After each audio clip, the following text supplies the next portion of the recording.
Bonsoir à tous et bienvenue sur ce premier webinaire consacré au psoriasis, une initiative de l'association de patients Psoriasis Contact. Nous allons passer en fait 1 heure ensemble en ligne, rien que vous, moi et mon invité et co-animateur, le docteur Pierre-Dominique Guillain, qui est en fait dermatologue aux cliniques universitaires Saint-Luc et donc à Bruxelles, et qui compte de nombreux patients atteints de psoriasis parmi sa patientèle. Je suis quant à moi Barbara Simon et je suis ravie d'être présente parmi vous ce soir. Je suis journaliste santé et médicale depuis près de 25 ans en Belgique. Bonsoir docteur, bienvenue. Bonsoir madame. Et prêt pour cette grande aventure? Avec grand plaisir. Voilà. Alors, qui dit webinaire dit fatalement nouvelles technologies, multimédia. Donc, vous nous recevez chez vous via votre tablette, votre smartphone ou votre ordinateur. Vous n'avez pas besoin de bouger. Vous pouvez promener peut-être le chien, vous êtes peut-être dans votre garage, vous êtes peut-être dans votre cuisine en train de préparer le repas. En fait, la seule chose que vous avez à faire, c'est de nous regarder, de vous installer confortablement. Mais on demande quand même votre contribution pendant les 60 minutes qui arrivent parce qu'on a besoin de vous. On a besoin de vous pourquoi? Tout simplement pour vous aider à en savoir plus sur le psoriasis. Alors, que faire? Eh bien, nous envoyer toutes vos questions, tout ce qui vous taraude de près ou de loin sur le psoriasis. Et comment faire pour nous envoyer toutes ces questions? Eh bien, c'est très simple. Il suffit d'appuyer sur le bouton orange que vous voyez sur l'écran. Alors, envoyez un maximum de questions et nous ferons vraiment l'impossible pour répondre à un maximum d'entre elles de façon la plus précise possible. Pour vous laisser le temps de répondre, de envoyer toutes ces questions et de réfléchir à ce que vous souhaitez nous envoyer, on a prévu avec le docteur Guillain de vous faire une petite entrée sous forme d'interview. En effet, on a fait l'apéritif avec les présentations. Ce webinaire a lieu à un moment où tout le monde passe à table. Donc, quoi de mieux qu'une entrée dans un menu qui va durer 1 heure, un menu super alléchant avec, on l'espère et on compte sur vous, donc de nombreuses questions. Alors, en guise d'entrée, ce sera donc une interview où je poserai quelques questions vraiment basiques au docteur Guillain, de sorte que vous puissiez en savoir un petit peu plus sur le psoriasis, les traitements, les différentes formes, et on fera, la fin d'année approche, un petit bilan des nouvelles molécules et des traitements qui devraient voir le jour en 2020 ou en 2021, et ce sera une manière assez sympathique de clore cette petite interview. Surtout, on compte sur vous, mettez la main à la pâte et envoyez-nous vos questions. En attendant, docteur, vous êtes prêt pour l'entrée? Prêt. Voilà. Alors, je vais vous poser la première question. Justement, comment pourriez-vous définir brièvement le psoriasis, donc en mots, mais en chiffres également? Est-ce que c'est une maladie contagieuse? Alors, plusieurs questions déjà. Le psoriasis est une maladie au départ de la peau, mais pas seulement. Ça entreprend aussi les articulations, souvent, on dit chez 2, 3, voire 4 personnes sur 10 qui souffrent aussi des articulations. Ça peut même avoir un impact sur la vie globale lorsque ce psoriasis est très étendu. Quelquefois, ce sont quelques plaques seulement sur la peau, la plupart du temps sur les coudes, sur les genoux, sur le cuir chevelu. Mais quelquefois, c'est beaucoup plus étendu. Et là, ça a vraiment un gros impact social et personnel pour le patient. C'est une maladie qui est superficielle sur la peau, non dangereuse, non contagieuse, ça on le répétera toujours, mais c'est vraiment très important de se le rappeler. Non cancéreuse en elle-même, c'est en fait les cellules de la peau qui se renouvellent trop vite. Et comme elles se renouvellent trop vite, elles créent ces plaques rouges, squameuses dit-on, ça veut dire avec ces espèces de petites croûtes blanchâtres, ces pellicules, et qui sont plus ou moins démangeantes. Quelquefois, la démangeaison est un symptôme que le patient va décrire comme étant vraiment prioritaire. Alors, on parle de différentes formes de psoriasis. Il y a le psoriasis léger, il y a des formes modérées à sévères en plaques. Vous pouvez nous en dire un petit peu plus, justement? Bien sûr. Alors, d'habitude, pour distinguer justement ces sévérités, on se base sur l'étendue. Quelqu'un qui a quelques plaques sur les coudes, sur les genoux, sera considéré comme atteint d'un psoriasis léger. Quelqu'un qui en a beaucoup sur l'ensemble du corps sera avec un psoriasis très étendu et donc souvent modéré, voire sévère.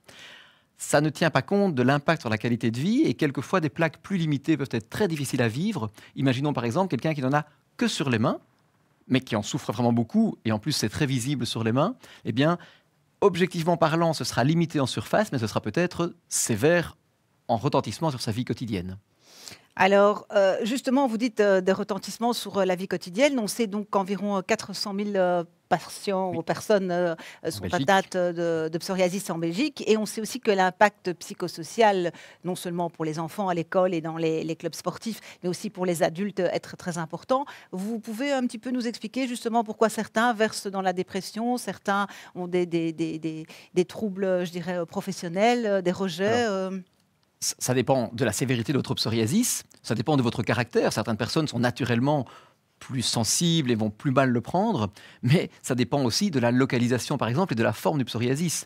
Un petit, dit-on, psoriasis localisé à un endroit caché qui ne démange pas beaucoup pourra peut-être être assez bien supporté par certaines personnes, alors qu'un psoriasis très irrité, très étendu, très visible socialement parlant, si c'est sur votre visage, sur le dos de vos mains, que vous êtes dans une profession au contact des gens, pourra être beaucoup plus difficile à vivre. Mhm.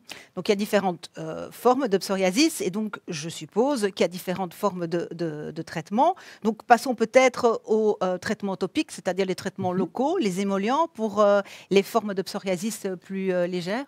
Alors, pour les formes les plus légères, et même pour toutes les formes, hydrater la peau, garantir une souplesse, garantir une bonne qualité des soins d'hygiène, par exemple, avec une eau assez douce, un savon émollient, un savon donc hydratant, c'est vraiment très très important. Ça peut presque suffire dans certaines formes limitées, et dans tous les cas, ce sera utile, voire nécessaire, pour accompagner même d'autres types de traitements. Et alors, concernant justement les traitements pour le psoriasis modéré à sévère, donc il y a des traitements médicamenteux et il y a d'un côté donc ces traitements-là, d'un autre côté il y a les fameux biologiques qui ont voici une dizaine d'années considérablement changé la vie de certains patients. Est-ce que vous pouvez par exemple, on va commencer par peut-être la cyclosporine, nous en dire les avantages, les inconvénients, les éventuels effets secondaires, parce que je sais que de nombreux patients sont encore sous cyclosporine. Bien sûr, et cela reste un des traitements utilisables, même s'il a un peu perdu de sa place. Mais en gros, tout d'abord, juste pour rappeler, le psoriasis va se soigner de manière globale, il faudra tenir compte de tout. Il y a la piste médicamenteuse qui est très importante, il n'y a pas qu'elle. La prise en charge, je dirais, hygiéno-diététique va être très importante. Les habitudes de vie du patient jouent un rôle. La consommation éventuellement de certains aliments, la consommation d'alcool, le tabac peuvent jouer des rôles et on ne se met pas à la place du patient, mais le conseiller au patient est très important parce que ça peut vraiment, vraiment avoir un impact énorme. Donc ça, c'est déjà un point très important. On a parlé des émollients. Les traitements locaux restent encore, même si c'est difficile pour le patient quelquefois de devoir s'appliquer des pommades régulièrement, mais ça reste encore tout à fait important. Il y a des médicaments locaux, les crèmes à la vitamine D, les crèmes dermocorticoïdes. Il faut bien cibler évidemment la puissance et l'étendue que l'on va utiliser, mais reste très important. Et puis vous avez des médicaments, comme vous citiez, dont cette fameuse cyclosporine. C'est un médicament, vous connaissez sans doute, ce sont ces médicaments que l'on donne aux gens greffés pour empêcher le rejet de la greffe, parce que ça joue au niveau de l'excès d'immunité. Le psoriasis, en quelque sorte, est une maladie au moins en partie auto-immune qui se traduit par un renouvellement accéléré des cellules de la peau. Et la cyclosporine va jouer sur cet excès d'immunité. C'est donc un traitement déjà ancien, que l'on connaît bien, qui est souvent très efficace, mais qui a peut-être aussi un risque d'effet secondaire au niveau de la tension artérielle et des reins. Et donc c'est un traitement souvent que l'on va réserver pour une cure assez courte, quelques mois, pour vraiment avoir un effet de soulagement pour le patient, sachant très bien malheureusement que c'est un traitement suspensif, c'est-à-dire que quand on va l'arrêter, la maladie va revenir. Tôt ou tard, on espère le plus tard possible, mais elle va revenir. Et donc c'est un traitement que l'on envisage pour des cures courtes. Ok. Dans le même ordre d'idée, vous pouvez aussi nous expliquer pourquoi on continue encore à prescrire du méthotrexate aussi à des personnes, par exemple, qui n'ont pas encore droit à des biologiques, par exemple. Bien sûr. Alors le méthotrexate, c'est ce médicament que l'on prend une fois par semaine. Plusieurs comprimés, c'est quelquefois en injection aussi, mais une fois par semaine, c'est très connu par les patients qui ont du psoriasis. C'est un médicament qui est encore plus ancien que la cyclosporine, il a maintenant pas loin de 60 ans. Il est particulièrement efficace sur la peau et sur les articulations aussi, donc il est très précieux pour les gens qui souffrent des deux aspects. Et c'est un traitement qui n'a pas démérité, c'est un traitement qui, lorsqu'il est bien pris, est relativement sûr. On peut le prendre même pendant des mois, voire des années quand c'est nécessaire. Et donc, il y a des patients qui en sont très contents. Ça reste aujourd'hui un traitement de base, c'est peut-être le traitement de référence du psoriasis et qui peut suffire dans certains cas. Il n'est pas nécessaire de passer à autre chose. Les biothérapies, aussi bonnes soient-elles, ne sont pas nécessaires chez tout le monde. Vous avez donc évoqué deux traitements dits de base. Je vais me permettre de vous poser une question sur un troisième traitement dit de base, qui est la fameuse puvathérapie. On sait qu'il y a des problèmes justement pour obtenir pratique, oui, pour obtenir du psoralen qui n'est plus vendu en Belgique. Donc, est-ce que ça continue encore à être régulièrement prescrit Alors, le gros avantage de la photothérapie, lorsqu'elle est bien menée, c'est qu'elle peut être efficace sur la peau et être efficace pour un certain temps. À la différence justement de la cyclosporine, qui n'a ce qu'on appelle qu'un effet suspensif. Vous prenez le traitement, vous allez mieux, vous arrêtez le traitement, vous rechutez assez vite. Avec la photothérapie, donc tout ce qui est ultraviolet, ultraviolet B, ultraviolet A, on peut espérer un effet beaucoup plus durable. On fait le traitement, assez contraignant, il faut aller là où il y en a plusieurs fois par semaine, pendant plusieurs semaines. Mais lorsqu'on a terminé la cure, on a une amélioration souvent très nette et qui peut perdurer des mois, voire plus dans certains cas, ce qui vraiment est un gros avantage pour le patient. C'est peut-être le seul traitement de tous ceux qu'on a cités jusqu'à présent qui permet d'espérer cet effet de rémission plus ou moins prolongé. Pas définitif, on ne guérit pas encore du psoriasis avec nos traitements, mais on peut avoir des effets quelquefois d'amélioration durable.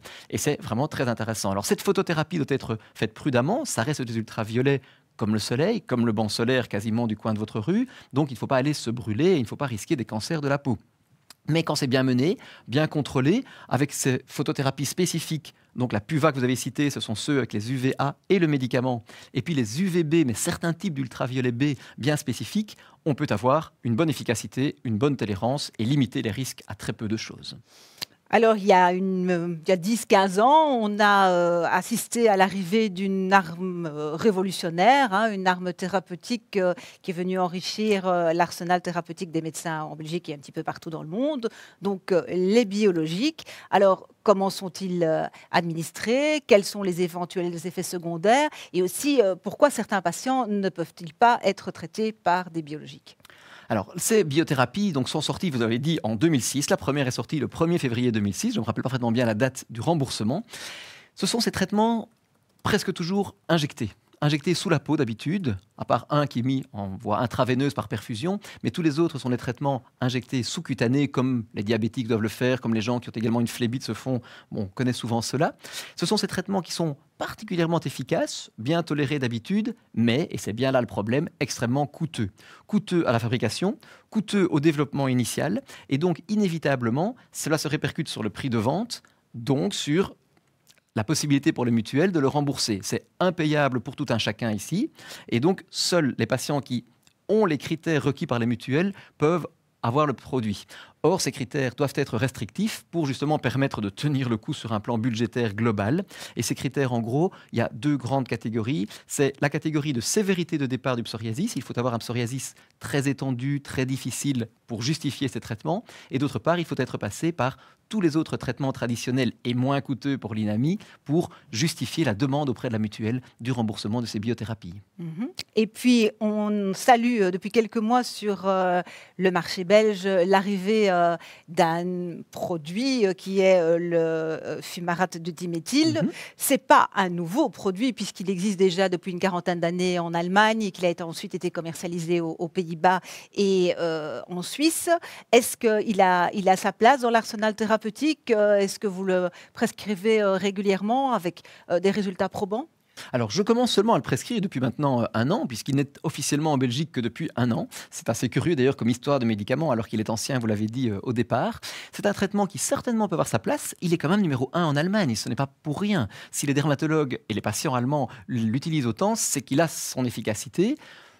Il faut bien discuter aussi de la tolérance. Il peut donner quelques problèmes digestifs, comme l'autre traitement oral qui est sorti, l'apremilaste, il y a quelques années maintenant.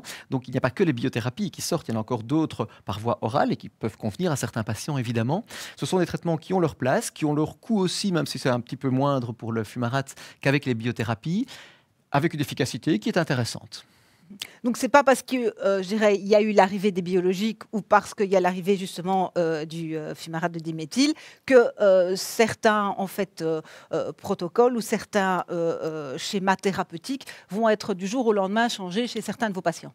Non. Et justement, il y a quasiment autant de traitements que de patients, ou en tout cas autant de procédures de traitement que de patients. On peut vraiment s'adapter au patient par rapport à son psoriasis, par rapport à son contexte personnel, plus âgé, plus jeune, plus demandeur d'un traitement d'un certain type parce que ça lui convient mieux qu'un autre, pour des plaques de psoriasis plus étendues ou plus réduites, plus épaisses ou plus inflammatoires. Bref, on peut évoluer et un patient n'a même pas non plus toujours les mêmes attentes, toujours le même psoriasis, donc les traitements peuvent aussi changer de ce point de vue-là. Donc non, absolument. Jusqu'à présent d'ailleurs, aucun traitement qui est sorti depuis ces dernières années n'a chez moi supplanté totalement un autre traitement. J'affirme encore prescrire aujourd'hui de tous les traitements que nous avons cités. Dans les biothérapies, il y en a des nouvelles qui sont très pertinentes et très belles et bonnes pour le patient, mais pour autant les autres n'ont pas encore démérité et j'ai des patients qui sont toujours enchantés des premières biothérapies. Donc on a vraiment encore de la place pour l'instant pour tous ces traitements.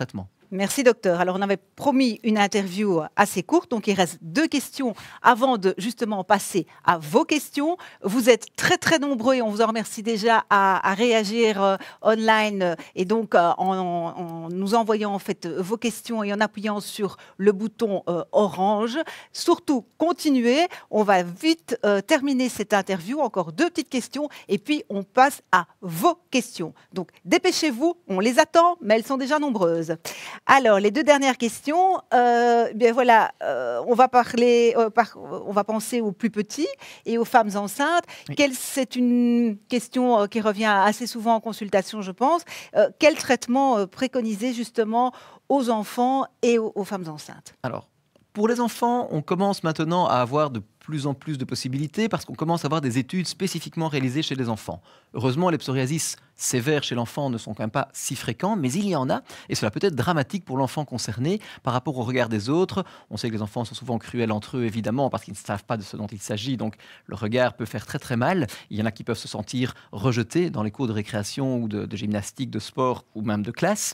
Donc c'est vraiment très important de bien les soigner avec des produits qui soient à la fois efficaces et très sûrs, en particulier chez l'enfant. Chez tout le monde, mais encore plus chez l'enfant, on commence à avoir des données spécifiques étudiées chez l'enfant même et c'est beaucoup plus rassurant que d'extrapoler des données que l'on avait pour l'adulte uniquement. Donc ça, c'est vraiment encourageant aussi. Et puis pour la femme enceinte, c'est encore une autre question parce qu'on a toujours le réflexe de dire d'abord, bien sûr, ne pas nuire à l'enfant, au bébé. C'est tout à fait normal. Le gynécologue va encore le rappeler. Beaucoup de femmes qui souffrent de psoriasis vont mieux pendant leur grossesse sur le plan du psoriasis, et tant mieux. Et donc, ça ne nécessite plus à ce moment-là de faire une prise en charge vraiment lourde au point de vue dermatologique. Mais quand vous avez un psoriasis très difficile, très douloureux, très étendu, et qu'il s'aggrave encore pendant la grossesse, simplement affirmer « Oh, écoutez, l'enfant passe avant tout, souffrez pendant quelques mois de votre psoriasis et on reverra la question ensuite », ça peut être vraiment impossible à vivre. Et cela peut, pour certaines femmes, faire renoncer à des grossesses ultérieures quand elles ont mal vécu une première situation. On a quelques traitements que l'on peut envisager pendant la grossesse, certains types d'ultraviolets, la cyclosporine éventuellement, avec quelques prudences, peut être utilisée, elle n'est pas dangereuse pour le bébé en tout cas. On oublie certains médicaments totalement qui, eux, seraient dangereux pour la grossesse, donc il faut vraiment être très attentif. Et dans les biothérapies, on commence à avoir des données qui sont encourageantes et l'on commence à pouvoir utiliser pendant la grossesse, au moins à un certain moment de la grossesse, certaines des biothérapies. Ok. Et alors, chose promise, chose due. Terminons donc cette interview par, je dirais, une petite note d'optimisme et une sorte de bilan en cette fin d'année. Qu'est-ce qu'on peut attendre au niveau des molécules, des médicaments dans les mois à venir? Est-ce qu'il y a des nouveaux traitements qui sont, comme on dit dans le jargon médical, dans le pipeline? Ou est-ce qu'il y a, par exemple, des travaux qui sont en cours pour diminuer certains effets secondaires? Alors, on n'a toujours pas de traitement qui nous permettrait d'envisager une guérison active du psoriasis. Ça, c'est bien ce que l'on regrette, évidemment. Mais les traitements que l'on a aujourd'hui sont de plus en plus efficaces, de plus en plus sûrs et de plus en plus fiables. Donc, vraiment intéressant de ce point de vue-là, de plus en plus facile aussi. Un nouveau traitement vient encore d'obtenir son autorisation de remboursement et ce sera pour le 1er décembre, ici qui vient, dans quelques semaines. Un autre est encore attendu pour le courant de l'année prochaine. Et un troisième peut-être pour la fin d'année prochaine ou début d'année suivante, donc 2021, à ce moment-là. Donc ça veut dire que cela bouge encore, même si déjà aujourd'hui, on commence à avoir une belle panoplie et à peu près pour tous les patients, on trouve aujourd'hui des solutions vraiment pertinentes et efficaces. Avec celles qui vont encore arriver maintenant, on va gagner un cran supplémentaire en confort pour le patient et c'est donc tout gain pour chacun. Merci docteur pour cette interview express. J'en profite pour vous remercier parce que vous êtes très très très nombreux à nous envoyer vos questions. Surtout, n'hésitez pas parce qu'il y a encore énormément de temps et on va directement passer à vos questions et aux réponses. Mais une simple petite précision webinaire oblige. Sachez simplement qu'un webinaire ne vous dispense pas d'une consultation médicale. Ce n'est pas parce que nous avons le docteur Guillain avec nous ce soir en plateau qu'un webinaire est une consultation médicale. Sachez simplement aussi qu'aucun, ce soir, aucun diagnostic donc personnel ne sera posé et qu'aucune question réellement personnelle relative à un cas personnel ne sera traitée.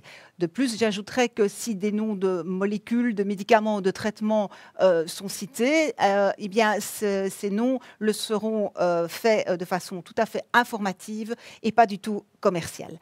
Alors, docteur, je vois, parce que là, on est en direct, je vois un flux incessant de mails qui rentrent, etc. Donc, vous êtes d'attaque pour le plat de résistance? Je vous pour écoute. les questions. On est en direct avec vous. Continuez surtout à appuyer sur le bouton orange. On est sans filet. Donc, ce sont les joies et les aléas du direct. Alors, la première question, elle vient de Daniel de Hucle et je pense que c'est une question saisonnière, je dirais, puisqu'elle concerne la vaccination, les traitements contre le psoriasis et la vaccination, et plus particulièrement la vaccination contre la grippe. Est-ce indiqué ou totalement contre-indiqué? Alors, certainement pas contre-indiqué. Il n'y a absolument aucune contre-indication vis-à-vis ni du psoriasis lui-même, ni d'aucun traitement que l'on donne pour le psoriasis. Alors, l'indication de la faire ou pas, ça relève du patient, de son médecin traitant généralement. On est souvent enclin, nous dermatologues, à le proposer. Je n'y pousse pas systématiquement. Quand ce n'est pas nécessaire, ce n'est pas nécessaire. Mais pour des personnes qui seraient peut-être affaiblies, peut-être avec d'autres pathologies, d'autres traitements, et que l'on soignerait nous-mêmes avec des traitements aussi plus puissants, dans certains cas, cela peut être justifié pour éviter les complications de la grippe, évidemment, donc les surinfections pulmonaires, par exemple. C'est ce que l'on craint en premier lieu. Donc, en particulier pour la grippe, aucune contre-indication. Pour autant, on peut peut-être le dire tout de suite, pour les vaccins, il y a un petit signal qui peut être souligné, c'est que par rapport aux biothérapies dont nous parlions, donc ces traitements par injection, eh bien, les gens qui seraient amenés à devoir faire certains vaccins que l'on appelle les vaccins vivants, et on va citer principalement la fièvre jaune, donc les gens qui partent en voyage assez lointain, exotique, et qui doivent faire ce vaccin, ils doivent bien le signaler à leur médecin, parce que quelquefois, on doit suspendre le traitement contre le psoriasis un peu avant et un peu après le vaccin, aussi bien pour s'assurer de la prise vaccinale, donc de la réponse au vaccin, que surtout pour éviter tout effet secondaire du vaccin lui-même par rapport au traitement anti-psoriasis. Donc, signalons simplement au médecin qui vaccine, tiens, voilà, je suis sous tel traitement pour mon psoriasis, faites-en ce qu'il faut, ou pas si ce n'est pas nécessaire. Alors, je vois ici une question de Gérard. Puisque le psoriasis est peut-être d'origine psychologique, l'hypnose n'a-t-elle pas un rôle à jouer? Alors, l'origine psychologique, en tout cas, ça fait partie des facteurs. Si pas d'origine, au moins d'aggravation, de déclenchement des crises. Ça, c'est tout à fait quotidien pour nous de voir des patients qui souffrent de psoriasis, peut-être sur une base génétique, peut-être après une infection. Ça fait partie des grands critères que l'on connaît comme étant favorisant le départ. Mais ensuite, les poussées, elles sont saisonnières par rapport au moment dans l'année dans lequel on se trouve, mais également par rapport à des conditions de surmenage, de stress, d'émotions positives ou souvent négatives. Donc, oui, bien entendu. Et à ce titre-là, aider le côté psychologique peut jouer un rôle plus ou moins net. Chez certaines personnes, ce sera très faible l'effet. Chez d'autres, par contre, ce sera flagrant, vraiment énorme. Et donc, l'hypnose est une des techniques, sans risque normalement quand c'est bien mené, qui peut aider dans certains cas les patients, bien sûr. Voilà, alors une autre question qui nous vient de François. Est-ce que le psoriasis peut être lié à une porosité de l'intestin? Question qui a été très étudiée et qui n'est pas encore totalement tranchée. En fait, ça vient d'une idée, ça vient que certaines protéines en particulier qui passeraient la barrière de l'intestin, au même titre que dans d'autres maladies, les maladies par exemple inflammatoires, qui sont aussi auto-immunes des intestins, eh bien, pourraient provoquer une réaction d'inflammation qui passerait alors dans le sang et qui se traduirait par les plaques de psoriasis. On ne peut pas dire que le psoriasis soit une maladie qui relève directement de cela. Que ponctuellement, on ait des personnes qui souffrent de psoriasis d'une part, et qui aient cette maladie digestive d'autre part, que ces personnes puissent observer des crises de psoriasis à la faveur d'un déséquilibre de leur régime ou bien tout simplement si elles ne savent pas au départ qu'elles souffrent de ce problème, cela peut se voir parce que c'est un facteur pro-inflammatoire qui augmente l'inflammation globale dans le corps. Et donc à ce titre-là, bien entendu, que le psoriasis va venir plus fort. Donc personnellement, je ne vais sûrement pas faire de tests digestifs à tous les patients qui viennent me voir pour du psoriasis parce que 9 fois sur 10, ça ne sert à rien. Mais par contre, quelqu'un qui a du psoriasis et qui en même temps a des troubles digestifs X ou Y, ils peuvent être assez variés, s'il ne s'est jamais penché sur la question, ça vaut la peine de creuser ça, d'explorer cette question. Et quelquefois, on peut mettre en évidence une intolérance X ou Y qui ne va pas, si on y fait attention, guérir le psoriasis du patient, mais qui peut éventuellement l'améliorer une fois qu'on a fait l'éviction, qu'on a évité l'aliment défavorable. Voilà, alors on a une autre question d'une patiente qui souffre visiblement donc, de fortes poussées de psoriasis et sa gynécologue lui a déconseillé en fait de prendre la pilule et contraceptive, mais elle demande toutefois si certaines pilules contraceptives sont plus indiquées que d'autres dans le cas du psoriasis. Il n'y a aucune règle spécifique pour cela. Alors ponctuellement, certaines personnes vont décrire en effet une amélioration avec certaines pilules qui sont plus dosées en estrogène ou en progestérone, enfin, les équilibres spécifiques aux pilules. C'est extrêmement personnel et variable, donc il n'y a pas vraiment de réponse. C'est comme pour les grossesses qui, 7 fois sur 10, vont améliorer le psoriasis, 2 fois sur 10 vont ne rien faire et 1 fois sur 10 vont l'aggraver. Alors que pourtant, ce sont les mêmes hormones qui augmentent chez tout le monde pendant une grossesse. Et donc, pour les pilules, c'est un peu la même réponse individuelle. Si quelqu'un constate qu'une pilule ne lui convient pas, il faut en tenir compte, mais je n'ai pas de conseil particulier de ce point de vue. Voilà, donc on est en direct, donc on passe, je dirais, d'une question à l'autre et parfois d'une localisation du psoriasis à une autre. Donc là, nous avons une question qui concerne le psoriasis au niveau du cuir chevelu et du psoriasis inversé et on nous demande quelle solution thérapeutique proposer. Donc, psoriasis du cuir chevelu, 1 fois sur 2. 50% des patients qui ont du psoriasis en ont aussi sur le cuir chevelu. C'est très classique. Psoriasis inversé, c'est pour dire à l'inverse de la logique habituelle. La logique habituelle du psoriasis, c'est sur les coudes et les genoux, par exemple, donc sur la surface dite d'extension. Psoriasis inversé, c'est au contraire celui qui se met dans les plis. Plis des bras des genoux, mais plis surtout inguinaux, plis génitaux éventuellement, zone génitale d'ailleurs aussi, le nombril, en dessous des bras, ça c'est vraiment le psoriasis inversé. Psoriasis difficile à soigner, psoriasis difficile à vivre également pour les gens. Ce sont un peu les mêmes traitements que ce que l'on fait ailleurs. On se méfie davantage des corticoïdes locaux qui, sur des zones très sensibles comme les plis, peuvent induire plus facilement des effets secondaires, mais on peut en mettre un petit peu de manière prudente. Et puis sinon, ce sont les mêmes traitements systémiques que les autres qui donnent souvent de bons résultats. C'est quelquefois plus surprenant et plus vicieux comme localisation. Ces localisations spécifiques donnent souvent du fil à retordre aux patients et donc aux médecins.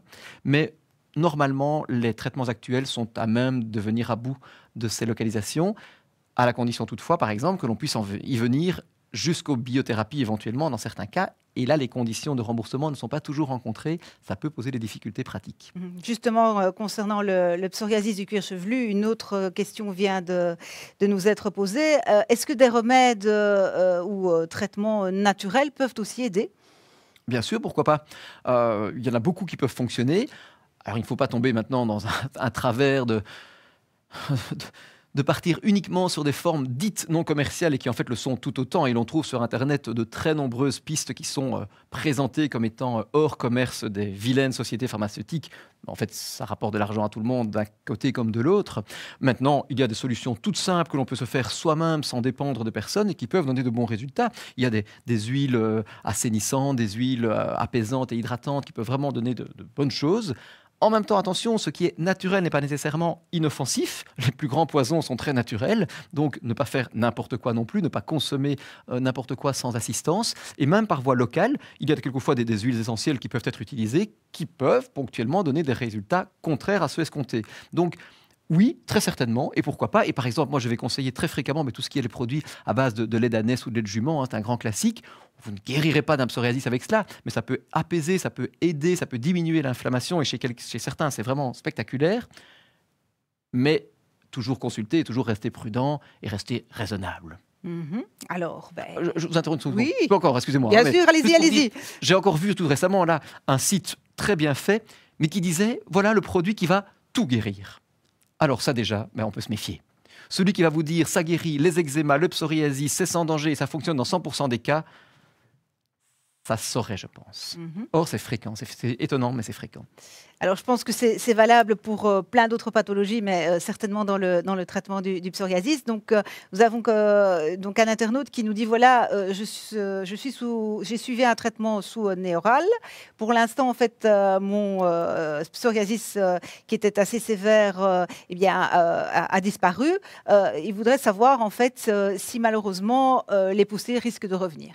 Alors, malheureusement, oui, c'est la cyclosporine. C'est ce médicament qui, d'habitude, fonctionne très bien, mais qui laisse revenir le psoriasis plus ou moins vite. Alors, j'ai dit plus ou moins. Chez certains, ça revient très vite.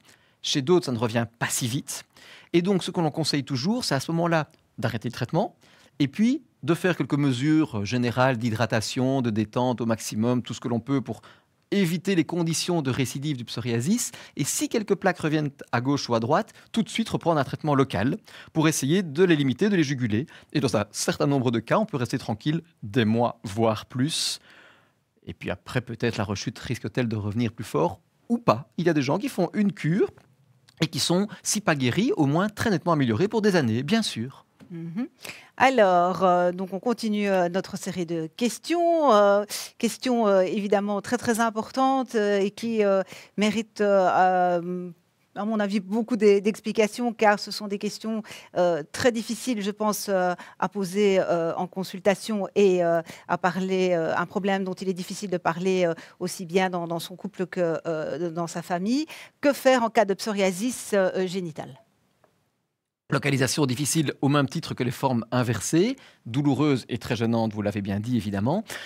Cela se soigne tout de même bien. Les gens n'osent pas trop en parler, mais c'est dommage, je dirais, parce qu'il y a moyen de les aider avec des traitements topiques, c'est-à-dire des crèmes, avec des traitements généraux aussi, en distinguant bien sûr les atteintes génitales isolées. Vous n'avez que cela, et souvent alors le diagnostic n'est pas bien posé, et les gens sont soignés depuis un certain temps pour une mycose, pour un champignon ou pour un eczéma, alors qu'en fait il s'agit d'un psoriasis limité à la zone génitale. Ce n'est pas fréquent, mais cela existe et on en voit régulièrement en tant que dermatologue. Maintenant, dans certains cas, ce psoriasis génital accompagne un psoriasis diffus, et là la prise en charge ne sera pas la même. C'est d'habitude une forme qui répond assez bien au traitement, on va dire, traditionnel systémique, donc par médicaments, par biothérapie, etc. Et ça ne pose donc, je dirais, de gros problèmes que si c'est très localisé, auquel cas, dans certains cas, ça peut être plus difficile. Mais normalement, on a toujours moyen quand même de proposer quelque chose qui permet aux gens d'avoir une vie normale. Voilà, on continue notre petite balade online. Alors, certaines poussées de psoriasis peuvent-elles apparaître ou être en fait plus importantes suite à la prise de certains médicaments? Et si on nous pose par exemple la question, suite à la prise de certains traitements pour un problème au trijumeau? Alors, spécifiquement au trijumeau, je ne vois pas très bien à quoi on veut faire On allusion. me parle Mais d'un médicament qui est le Tegretol. c'est décrit, ce n'est pas le plus classique. Voilà. Donc, psoriasis et médicaments pris pour autre chose, oui, bien sûr. Il y a par exemple les bêta-bloquants, ça c'est extrêmement connu. Tous les patients qui ont le psoriasis le savent bien, après un certain âge en tout cas, parce que c'est un médicament donné très fréquemment par les médecins généralistes et par les cardiologues pour des problèmes d'hypertension. Et chez ces gens-là, le bêta-bloquant, souvent, présente le risque d'augmenter un psoriasis qui existait auparavant, voire même dans certains cas de déclencher un psoriasis. Et dans ce cas-là, vous prenez le médicament bêta-bloquant, vous avez une aggravation ou un déclenchement du psoriasis, vous arrêtez éventuellement le bêta-bloquant, quelquefois votre psoriasis disparaît, quelquefois il a été déclenché et il continue. Donc là, ça c'est vraiment un grand connu. Un autre que l'on peut citer peut-être, c'est le lithium. Il n'est pas si fréquemment prescrit, mais c'est un classique dans certaines formes de dépression ou de troubles psychologiques. C'est un des grands pourvoyeurs, comme on dira, de psoriasis induit par les médicaments. Ce ne sont pas les seuls. La carbamazépine, donc c'est celui qu'on a cité tout à l'heure, est un autre traitement qui est décrit comme potentiellement comme pouvant induire un psoriasis. C'est quand même moins systématique. Dans certains cas, ça justifie idéalement d'arrêter le traitement suspect. Si par exemple vous avez un psoriasis d'une certaine intensité depuis 5 ans, vous prenez un nouveau médicament et vous remarquez que depuis ce médicament, il y a vraiment une aggravation très franche, eh bien ce médicament est peut-être suspect.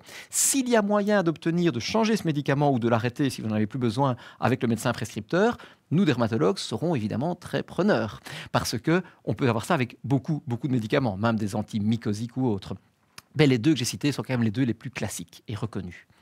Alors, vous êtes très très nombreux, c'est peut-être parce que c'est l'heure du dîner, j'en sais rien, à nous poser des questions concernant régime, Mhm. alimentation sans gluten. Donc, est-ce qu'un régime particulier, l'éviction de certains aliments, ou au contraire, le fait, par exemple, de prendre certains compléments alimentaires, peut diminuer les symptômes du psoriasis, au contraire les aggraver? Alors, c'est très difficile de répondre de manière formelle parce que tout le monde va venir avec quelques cas vécus de personnes qui ont arrêté ceci ou cela et qui ont observé une amélioration. Mais c'est très difficile parce que vous savez que le psoriasis est une maladie très fluctuante naturellement déjà et que pour beaucoup de raisons différentes, on a des périodes d'amélioration, des périodes d'aggravation. On n'a, pour être honnête et direct, aucune étude qui a montré de manière formelle l'intérêt global sur un plan statistique d'une grande population d'arrêter un aliment par rapport à un autre. Ça rejoint un peu la question de tout à l'heure concernant la perméabilité intestinale. Tout à fait. Ponctuellement, si quelqu'un est intolérant à une substance donnée, et on a cité le gluten par exemple, c'est un classique mais ce n'est pas le seul, certaines protéines de lait ou autres, certaines protéines de céréales ont rejoint le gluten, si ces personnes-là y sont donc sensibles et qu'elles n'y font pas attention, elles vont peut-être aggraver leur psoriasis. Et ces personnes-là auront donc intérêt à y faire attention, elles auront moins d'inflammation et alors sans doute moins de psoriasis. Donc dans ce sens-là, il y a un lien. Dans le sens inverse, c'est-à-dire toutes les personnes qui ont du psoriasis, leur faire tester, je dirais, un régime sans gluten pendant des mois, parce qu'il faut le faire de manière scrupuleuse pendant des mois pour que ce soit fiable, n'a normalement pas d'intérêt. Même le test dont on peut discuter comme étant fiable ou pas fiable, ça dépend un peu lequel on veut faire, n'a pas d'intérêt dans le sens pris au départ du psoriasis. Il faut vraiment bien distinguer les deux choses. Donc, on doit y être attentif. Je pense que vraiment le dermatologue doit poser la question au patient et s'il y a le moindre doute, on va dans ce sens-là quand même, mais ce serait un tort et ce serait, je pense, aussi leurrer, tromper le patient que de lui dire « Ah ben voilà, on va trouver la solution d'un psoriasis en changeant le mode alimentaire ». Un lien, oui. Un lien direct et systématique, certainement pas. Clairement pas. Alors, plusieurs questions concernant ce qu'on qualifie de tourisme médical. Donc, on nous demande si ça vaut en fait la peine d'aller à la mer Morte et si en fait il y a des améliorations qui sont constatées. Et que dire aussi des bienfaits éventuels des cures thermales? Réel bien entendu. Alors réel pour plusieurs raisons. La cure thermale, quelquefois, est présentée comme bénéfique par rapport aux vertus même de l'eau locale. On peut citer toutes les stations thermales françaises, pour parler des françaises ou même belges éventuellement. Oui, sans doute que cela peut jouer. Je pense que l'élément principal, c'est la prise en charge. C'est d'être un peu, entre guillemets, chouchouté, d'être soigné dans une condition particulière qui est censée être détendante pour le patient. Et pendant 3 semaines, normalement, c'est 3 fois 6 jours les cures thermales, ça permet vraiment d'avoir des soins locaux et généraux qui vont permettre une détente et une prise en charge totale du patient. Et là, normalement, la plupart du temps, il y a une belle amélioration. Cette amélioration n'est pas toujours durable. Elle peut malheureusement laisser revenir le psoriasis très vite quand le patient revient dans ses habitudes, dans son mode de vie, dans son environnement donc habituel. Et le problème est que la Belgique ne rembourse jamais rien du tout de ces cures, ni les soins médicaux, ni les soins hôteliers qui l'entourent, à la différence d'autres pays comme l'Allemagne ou la France. Quand les patients relèvent ces régimes de sécurité sociale, ils peuvent obtenir une intervention partielle des caisses pour ça. Donc c'est reconnu comme efficace et utile dans une certaine limite. Merci docteur. Alors vous me voyez peut-être recourir au bon vieux stylo, c'est que j'en appelle, nous sommes en direct à l'équipe technique, j'ai un problème d'ordinateur, j'ai un merveilleux écran bleu devant moi, mais c'est tout. Heureusement, j'avais anticipé et j'ai continué à noter certaines des questions des internautes. Donc si vous pouvez m'emmener un technicien, ça m'arrangerait parce que sinon je vais être un petit peu dans la gadoue, mais nous allons quand même passer à d'autres questions. Donc, on nous avait demandé si il était normal d'avoir des risques de brûlure en cas de puvathérapie. Alors non, on ne peut pas être brûlé pendant une puvathérapie. Par contre, la puvathérapie doit être à la limite un peu de la brûlure. Donc, c'est-à-dire de sentir quelques picotements, quelques rougeurs, mais limitées évidemment, est normal. On doit être un petit peu à la limite. Par contre, si on a vraiment un inconfort, une brûlure et évidemment des bulles ou vraiment le coup de soleil, ça ce n'est pas normal, on a été un petit peu trop loin, il faut bien sûr le signaler, on suspend un jour ou deux et on reprend à la même dose peut-être que la précédente pour y aller plus progressivement ensuite. Non, on ne peut pas être brûlé par une puvathérapie ou des UVB, ce n'est pas possible. Alors, encore une question que j'avais eu le temps de noter. Les biologiques peuvent-ils entraîner à long terme un cancer ? Question qui a été posée dès le départ. C'était vraiment une question ouverte d'attention nécessaire. Et les données sont absolument rassurantes de ce point de vue-là. Il y a eu des registres, comme on dit, c'est-à-dire des listes qui ont été faites de patients qui étaient sous traitement dans différentes indications de dermatologie, mais des indications aussi articulaires, donc chez les rhumatologues ou chez les gastro-entérologues, ce sont les 3 spécialités qui, les premières, ont commencé avec les biothérapies. Et les quelques cas qui avaient été décrits au départ sont en fait le fait de patients en rhumatologie pour d'autres raisons que le traitement par biothérapie. Et nous, en dermatologie, n'avons rien vu depuis maintenant quand même 15 ans, on va dire, que l'on utilise de manière courante, quotidienne, les biothérapies. Nous n'avons aucun signal d'alarme de ce point de vue-là. Et donc, on est même rassuré. Alors, on restera toujours prudent par rapport à des patients qui ont des antécédents de cancer, mais tout doucement, on commence à se dire que la biothérapie n'est pas interdite dans ces situations-là, avec l'accord de l'oncologue et du médecin traitant, bien entendu. Alors, encore une question. Faut-il craindre une grossesse si les 2 partenaires souffrent de psoriasis ou si l'un des 2 partenaires souffre de psoriasis? Donc, non seulement pour l'enfant à venir, mais également peut-il être aggravé ou au contraire diminué chez la femme en cours de grossesse? Donc, pendant la grossesse, la plupart du temps, ça va mieux. Le psoriasis chez la femme va mieux, mais par rapport à l'enfant, c'est ça souvent la question, c'est quasiment le conseil, je dirais, génétique, préconceptionnel. Les gens qui demandent un petit peu, est-ce qu'il est raisonnable, si nous avons tous les deux, mon mari et moi, un psoriasis modéré à sévère, est-ce qu'il est raisonnable d'envisager une grossesse? Oui. Donc la population générale, on dit 3 à 4% de risque de faire du psoriasis chez tout un chacun, sans lien de famille ni rien.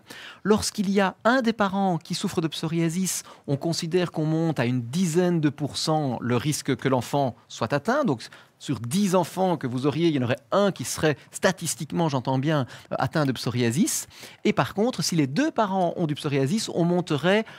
Alors les chiffres sont un peu variables selon les études, mais à 25 à 30%. Donc ça veut dire que lorsque le père et mère souffrent de psoriasis, vous auriez un enfant sur 4 ou un enfant sur 3 qui pourrait lui-même en souffrir aussi. Donc c'est significatif, c'est plus important que les 4% de la population générale, mais ça reste raisonnable.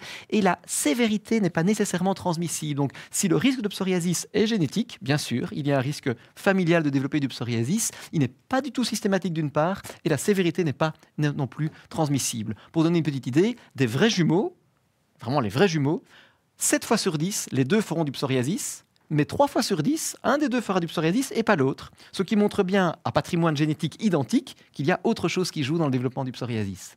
Alors, si vous le permettez, docteur, je voudrais quand même rassurer notre public.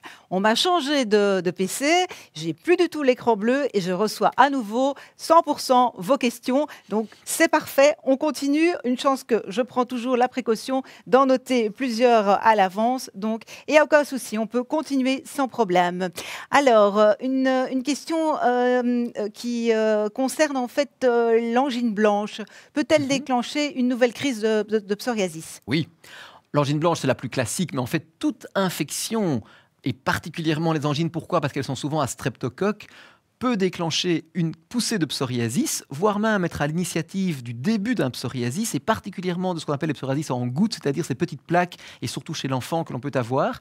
Ce sont des psoriasis éruptifs qui souvent commencent très vite, très fort, qui peuvent être très impressionnants, mais qui sont souvent aussi ceux de meilleurs pronostics. On veut dire par là ceux qui peuvent même guérir. S'il y a bien un psoriasis dont on peut espérer une guérison, c'est-à-dire que cela parte et que ça ne revienne plus jamais ensuite, c'est le psoriasis en gouttes éruptif post-angine chez l'enfant. Chez ces patients-là, une fois que le traitement est fait, après quelques mois, ça peut durer des mois évidemment, eh bien, ils peuvent être tranquilles pour toute la vie. Voilà. Alors, une autre question. Quel est le lien entre pso et abso? À partir de quel signe doit-on s'inquiéter? Le lien entre donc pso et abso. Abso. Écoutez, je propose que notre internaute reformule éventuellement sa question, parce que je vous avoue que je ne comprends pas trop non plus. APSO. Oui, APSO. Qu'il pouvait, préciser son... Peut-être s'agit-il d'arthrite psoriatique. Ah, bien sûr. Excusez-moi, mais c'est vrai que écrit comme ça, je non, très bien. Aussi. Oui, absolument. Mais à culpa. Donc le lien entre... Alors, classique, on considère que 3 personnes sur 10 qui ont du psoriasis cutané ont ou vont développer, parce que les deux ne sont pas nécessairement en même temps, de l'arthrite psoriasique.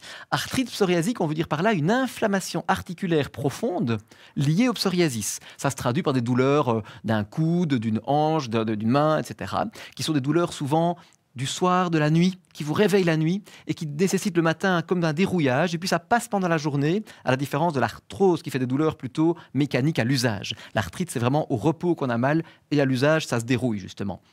Donc, on considère 30% des patients de psoriasis cutanée qui font ou feront de l'arthrite. Par contre, la sévérité de l'un n'entraîne pas la sévérité de l'autre. On peut avoir des patients qui ont un très gros psoriasis cutané et qui ne feront pas du tout d'arthrite psoriasique, des personnes qui feront une arthrite psoriasique hyper sévère et qui auront 3 petites plaques cutanées sans jamais rien d'autre, des personnes qui feront les deux en même temps, puis plus rien, des personnes qui feront une arthrite psoriasique pendant 10 ans, puis un psoriasis cutané. Donc bref, les deux semblent pouvoir évoluer indépendamment l'un de l'autre. Par contre, il est évident que lorsqu'un patient souffre des deux, on doit lui proposer un traitement qui agit sur les deux aspects. Parce que traiter la peau quand on a une arthrite, c'est bien pour la peau, mais ça ne suffit pas pour l'arthrite. Or, l'arthrite détruit l'articulation et ça a des répercussions définitives. La peau, c'est très pénible à vivre pour le patient, mais il récupérera le jour où il fera un traitement. L'articulation, si elle est détruite, il ne récupérera pas complètement le patient à ce moment-là. Donc, c'est vraiment très important de nous dire, à nous dermatologues, que tiens, mais voilà, j'ai des douleurs articulaires. Est-ce qu'elles sont ou non en rapport avec l'articulation, avec le psoriasis ? C'est important de le signaler et c'est à nous de chercher justement le lien éventuel parce que ça va orienter notre traitement en ce sens-là. Par exemple, les pommades ne suffiront bien sûr pas, mais même dans les traitements oraux que l'on pourrait donner ou dans les biothérapies que l'on pourra proposer, notre choix sera orienté par la présence concomitante, comme on dit, c'est-à-dire en même temps, de souffrances articulaires et cutanées ou pas. Voilà. Alors, encore une autre question. Est-il important d'hydrater la peau dans le cas de psoriasis en gouttes et ce, sur tout le corps? Et en cas de crise, faut-il attendre l'arrêt de crème corticoïde pour hydrater la peau? Non, l'hydratation est toujours importante à toute étape de psoriasis, débutante, sévère, légère, localisée, diffuse, avant, après, pendant un traitement, particulièrement pendant les UV par exemple, ça c'est tout à fait clair, mais avec n'importe quel autre traitement, certaines biothérapies ont tendance à sécher un tout petit peu la peau. C'est d'autant plus important de l'hydrater, quelle qu'en soit la manière. Des personnes me disent « oui, mais me pommader tout le temps, moi je n'en peux plus, ça m'énerve, je suis gras, etc. » Alors, il y a des crèmes qui sont moins grasses que d'autres, évidemment. Il n'y a pas que les crèmes pour s'hydrater. On peut utiliser des huiles de bain, on peut utiliser des savons nourrissants. Il y a 20 formules peut-être, ou 20 000 formules quasiment, pour s'hydrater la peau. On peut même prendre quelquefois quelques capsules. Il y a des compléments alimentaires riches en acides oméga 3, oméga 6, donc les huiles de bourrage d'onagre, de poisson aussi, qui peuvent être très utiles de ce point de vue-là, une cure ou deux par an par exemple. Ce sont des compléments bien entendu, ce seront des plus, c'est pas ça qui va vous guérir, mais j'en prescris assez souvent pour justement permettre cet accompagnement d'hydratation globale. C'est vraiment important. Voilà, on était dans le psoriasis en gouttes et on continue une autre question. Le psoriasis en gouttes peut-il être influencé par les hormones et plus spécifiquement en période de pré ou de ménopause, préménopause ou ménopause? Oui, bien sûr. Ou de cycle hormonal. Chez la femme, le cycle hormonal peut jouer aussi un rôle. Et donc, il faut le signaler au médecin parce que ça a une certaine implication également pratique pour nous. Ça ne change pas toute notre attitude thérapeutique, notre traitement, mais c'est important de le dire. Et c'est imprévisible. C'est vraiment d'une personne à l'autre, ce genre de phénomène, donc il faut en parler. Ok, alors on nous demande aussi si l'homéopathie peut aider. Au cas par cas, oui, mais maintenant l'homéopathie est quelque chose de très particulier qui est vraiment le fruit d'une relation entre le thérapeute et le patient. C'est une approche qui est très globale, donc il n'y a pas un remède homéopathique particulier qui va être meilleur qu'un autre. C'est une approche globale, ça peut donner certains résultats ou pas, pour beaucoup de raisons différentes. Comme beaucoup d'autres traitements finalement, c'est une approche qui a sa place pour le patient au cas par cas. Ok, alors on continue notre petite promenade online. Pouvez-vous nous en dire plus concernant les traitements du psoriasis localisés sous les ongles? Et quelles sont les solutions actuellement proposées et celles qu'on pourrait avoir dans le futur? Alors, c'est une des localisations les plus difficiles. À nouveau, on va différencier le cas où les ongles sont atteints de manière isolée, vous n'avez que l'atteinte des ongles comme psoriasis, ou les cas où c'est le psoriasis sur le corps, sur les articulations, sur la peau, sur le cuir chevelu et sur les ongles. Quand c'est les ongles et autre chose, en général, le traitement de l'autre chose permet d'améliorer les ongles. Je parle surtout des médicaments à ce moment-là, que ce soit des médicaments oraux, méthotrexate, ou des biothérapies par exemple. Normalement, les ongles vont mieux lorsque vous avez commencé votre traitement, au point même que quelquefois les ongles n'ont plus rien. C'est beaucoup plus difficile évidemment quand les ongles sont seuls à être atteints, parce que certains traitements, on aura un peu de mal à les imaginer pour une atteinte limitée aux ongles, même si quelquefois c'est vraiment très invalidant. Quand c'est quelques points sur les ongles, c'est purement esthétique, dirons-nous, et on doit un peu discuter avec le patient. Mais dans certains cas, les ongles sont déformés à un point vraiment très très important. Un point important justement aussi de ce point de vue, c'est de se dire quand les ongles sont atteints, méfions-nous des articulations. Ça peut être le signe avant-coureur, ça peut être un signe annonciateur d'une atteinte articulaire. Et donc, quand quelqu'un vient avec une atteinte importante des ongles, on est souvent amené à proposer des radiographies osseuses pour vérifier justement s'il n'y a pas une atteinte articulaire qui justifierait un traitement de type méthotrexate par exemple ou autre. Parce que les pommades sur les ongles, oui, j'en prescris quasiment tous les jours, mais ça ne fonctionne pas très très bien. C'est en tout cas tout à fait suspensif, vous en mettez. Ça va un peu mieux au bout de 2 à 3 mois, mais ça revient souvent assez vite. On fait des injections dans les ongles, mais qui sont à la fois douloureuses et également d'un effet purement suspensif le temps du traitement. Forme difficile. Forme difficile. Ok. Alors, encore une autre question. Y a-t-il un nombre maximum de séances que l'on peut avoir dans une vie lors d'un traitement du psoriasis par UVB ou UVA? Oui, certainement. Ça se calcule par rapport à votre phototype. Donc, si vous avez un phototype, c'est-à-dire un type de peau par rapport à la lumière qui est très clair, en clair, un blond avec beaucoup de taches de rousseur, par exemple, il va être beaucoup plus vite limité que quelqu'un qui a une peau mate et qui bronze très bien. Mais toutes les personnes des peaux claires aux peaux sombres seront limitées tout de même. Elles auront une capacité solaire au départ. Et donc, ça va se calculer en joules, pas en temps consacré, mais vraiment en quantité de lumière reçue. C'est pour ça qu'il est important d'avoir un carnet dans lequel on note et on suit le traitement, particulièrement si vous déménagez et que vous avez des séances dans les hôpitaux différents, par exemple. Mais donc, oui, on doit le calculer. Et en gros, on va se dire qu'on est autour des 1500 joules en moyenne générale pour les patients, au-delà desquels on se dit que le risque va augmenter, le risque de vieillissement de la peau, le risque de cancer de la peau va augmenter d'une manière excessive et ça va dépasser le bénéfice qu'on peut escompter de nos traitements. Alors, un petit peu plus tristounet, mais bon, le stress et justement certains éléments psychologiques douloureux, voire la tristesse, peuvent-ils influencer le psoriasis? Oui. Bien sûr, les gens vont le remarquer, vont l'observer. Après, il faut être prudent et ne jamais mettre une étiquette psychologique sur le psoriasis, parce que le psoriasis, au départ, n'est pas une maladie psychologique. Il y a un phénomène organique. On a parlé des infections tout à l'heure, on a parlé de la base génétique. Tout cela n'a rien à voir avec le psychologique. Le psychologique peut expliquer des poussées, des aggravations. Mais en même temps, une aggravation de psoriasis, pour une autre raison, induit un phénomène quelquefois dépressif, induit une image de soi dégradée. Donc, quel est, comme pour dire ça simplement, le fait la poule? Lorsque vous allez moins bien et que vous avez du psoriasis, est-ce que c'est le psoriasis qui va moins bien qui induit ce phénomène-là ou l'inverse? C'est difficile de trancher quelquefois, mais qu'il y ait un lien, c'est une certitude. Comment le soigner? On peut très bien envisager une prise en charge en partie psychologique. Pourquoi pas? J'y suis tout à fait ouvert. Je ne vais certainement pas non plus envoyer chez le psychologue tous les patients qui ont du psoriasis parce que dans certains cas, ça ne sert à rien. Dans d'autres cas, ça va choquer, braquer les gens. Et dans certains cas, c'est plutôt le traitement du psoriasis organique sur la peau qui va améliorer l'effet sur le plan psychologique. Et donc, par exemple, quelqu'un qui a un gros psoriasis depuis des années et qui, pour la première fois, peut ressortir, peut aller à la piscine, peut oser se montrer parce que son traitement le soulage au niveau du psoriasis, sa vie va être changée et sa psychologie va s'en sortir complètement modifiée, bien entendu. Donc, il y a un lien évident, mais dans les deux sens, et il faut se garder de raccourcis de manière générale. Ok, alors on a une question visiblement d'une future maman. Peut-on utiliser le Cimzia pendant la grossesse? C'est actuellement le traitement qui est le plus proposé. Ça ne veut pas dire qu'il est le seul, attention, il y a d'autres traitements qu'on peut faire pendant une grossesse, mais c'est celui qui fait sa publicité sur cela parce que c'est le seul qui ait fait des études spécifiques en réalité pendant la grossesse pour vérifier l'absence d'effets secondaires au niveau de ce qu'on appelle le passage donc, au travers du placenta, c'est-à-dire est-ce que le produit se retrouve chez le bébé pendant la grossesse, est-ce qu'il y a un risque de malformation, d'effets secondaires de taille, de poids, etc. dans la croissance du bébé.